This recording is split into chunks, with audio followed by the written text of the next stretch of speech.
Karibu kwenye taarifa za KTN leo. Mimi naitwa Ali Banzu, mtangazaji kupitia lugha ya ishara ni Pretty Janet.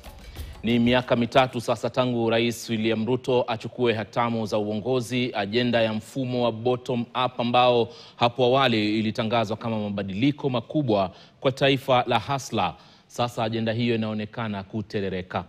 Kile kilichouzwa kama suluhu kwa mama mboga, waendesha bodaboda pamoja na wapambanaji wadogo, sasa kinayeyuka na kubadilika kuwa mzunguko wa madeni, matarajio ambayo yaliyopotea na vile vile ndoto zilizowekwa kando.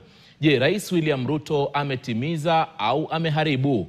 Mwanahabari Vera Mora anachunguza rekodi ya miaka mitatu ya Rais William Ruto, kutoka kwa mafanikio, makosa hadi ahadi zilizoko katika njia panda, wakati anapojiandaa kutoa hotuba ya taifa hapo kesho.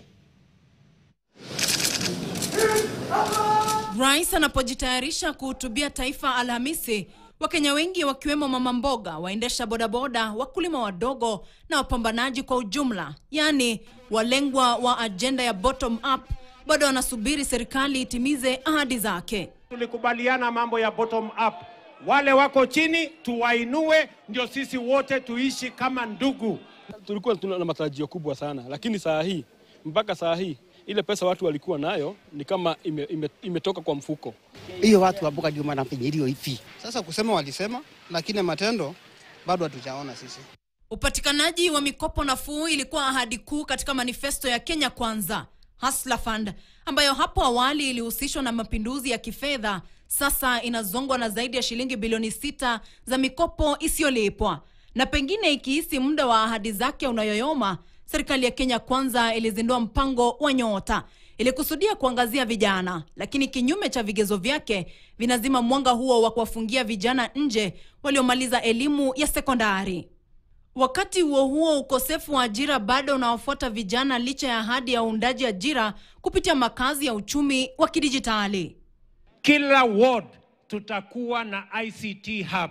Miaka mitatu baadaye, uchumi wa kidijitali haujaanza. Na mtu ya kiosk na watu wa boda wapate pesa ya kuinua biashara yao.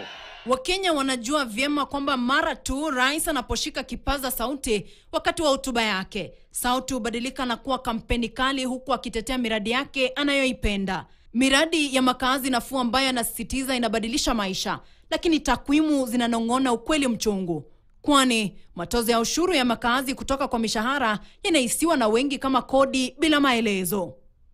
Na kabla nisahau, gharama ya maisha imekuwa mzigo mkubwa kwa Wakenya wengi, ilhali serikali ya Kenya Kwanza imezidisha mikutano ya barabarani kote nchini, ikipangwa kama ziara ya vijana na uwezeshaji kiuchumi. Mamilioni ya shilingi yanatumika kila kituo kwa mbwembwe na sherehe.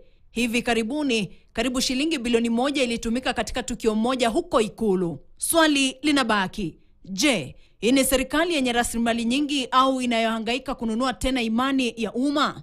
Hatimaye, rais unapohutubia taifa, kuna familia bado zinaendelea kutafuta wapendo wao waliopotea kwa miezi kadhaa, huku nyingine zikibeba majeraha ya kupoteza wapendo wao.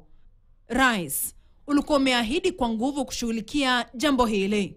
Na yale yamesemekana mambo ya abduction tutakomesha. Lakini watetezi wa haki za binadamu wanaendelea kujumuisha idadi ya waliotekwa nyara ikiongezeka ndani ya nchi na hata nje ya mipaka. Bila kusahau, mamia ya Wakenya bado wapo hatarini baada ya kuvutiwa na ahadi za ajira za nje, kisha wakajikuta kwenye mnyororo ya utumwa. Mheshimiwa Rais, Wakenya wanatarajia uwape majibu ya hatua ya kuwaokoa na kuwarejesha nchini. Vera Mora, KTN. Mtazamaji, macho yote sasa yanamgeukia Rais William Ruto kuelezea kwenye hotuba